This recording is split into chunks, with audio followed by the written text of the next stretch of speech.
Hi guys, so today I'm going to be talking about a translucent powder. I've done like 2 other videos about translucent powder, but today we're going to be talking about the E.L.F high definition powder in the shade sheer or translucent, whatever. I've actually had this for like a very long time. Probably shouldn't admit that, but I've had this for like a long time, and I bought it when this was actually like the only color that they had, because I know they have one that looks kind of nude, and then they have like a corrective yellow. I know that for sure, but we're just gonna go ahead and talk about this sheer one. Let's first start off with this packaging. I actually do like the look of the packaging. It is a little bit bulky, but it's also still kind of sleek looking. I don't know, I really like it, and plus I'm being low-key biased because I love E.L.F. But I do have some things we gotta talk about on this powder. When you first buy it, it actually does come with a powder puff, but I have no idea where that is at all. So I don't have the powder puff, but we're just gonna go ahead and open this. Now, this powder, I'm not gonna lie, it goes everywhere. Now, it didn't really do it that much when I opened it, but usually when I close it, it goes absolutely everywhere. And that's something I wish they would do something different. I think it could be because of the sifter. It has like a lot of holes, which kind of lets a lot of the powder come, which lets a lot of the powder come out. But also, it could just be the powder itself. This is so silky smooth. Like, it is crazy silky. It's like so finely milled. It feels absolutely amazing, but I feel like it may be too finely milled. I feel like because it's so finely milled, it could easily be swifted away, or it could easily fly away by any sudden disturbance. That's what I personally think. What I like to do is I like to bake with this powder like I do with all the rest of my translucent powders. See, I don't know if you could see, but a whole bunch of powder just came out, and it does get all over the packaging, and it just so like I was saying, I do bake with this powder, and I also do use it sometimes to set my makeup, but because I feel that it's so finely milled, it doesn't really stay on my sponge as well as the Dermablend powder was. Now the Dermablend powder, it's soft, it is, but it isn't like extremely finely milled or extremely silky.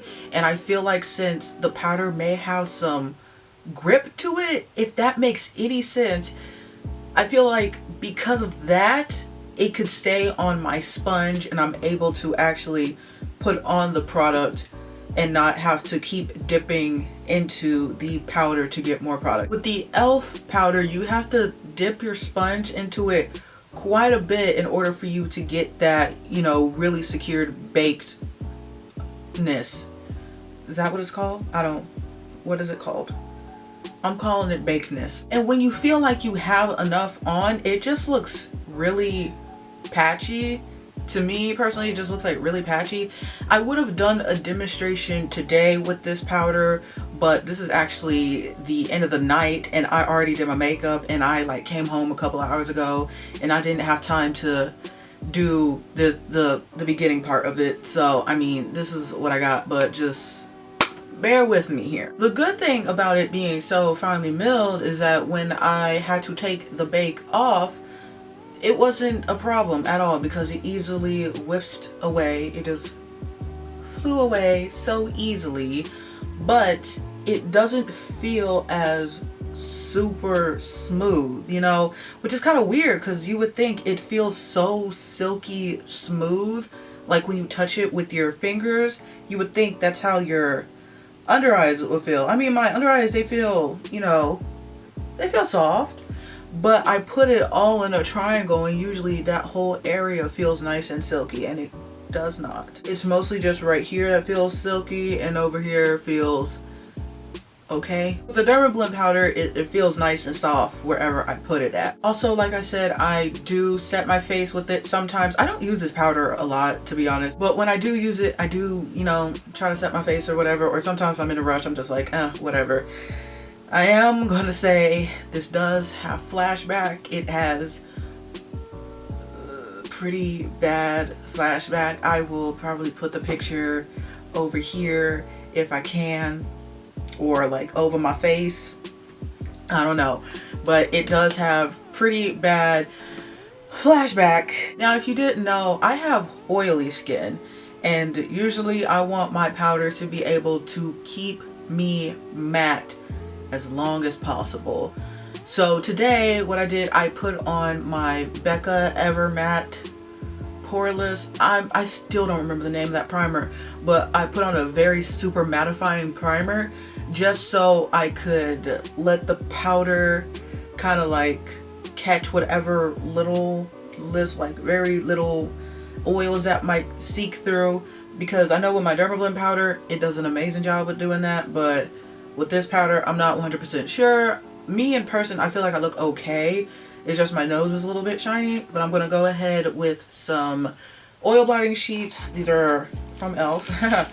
But I'm gonna go in with this, and we're gonna see how it does with the oil. I don't know if you could see, but I have some oil already seeping through, and I just touch my forehead.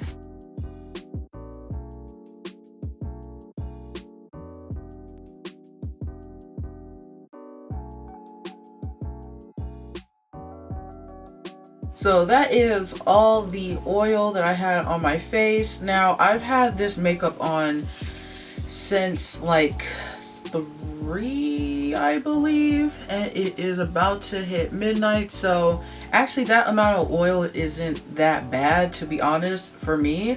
So I feel like it's okay. I don't believe that this would be very travel friendly though, because of when you open it and close it and the powder gets like everywhere. I feel like this powder would be good for beginners or someone who's just getting into makeup and they just want to see what a translucent powder is like.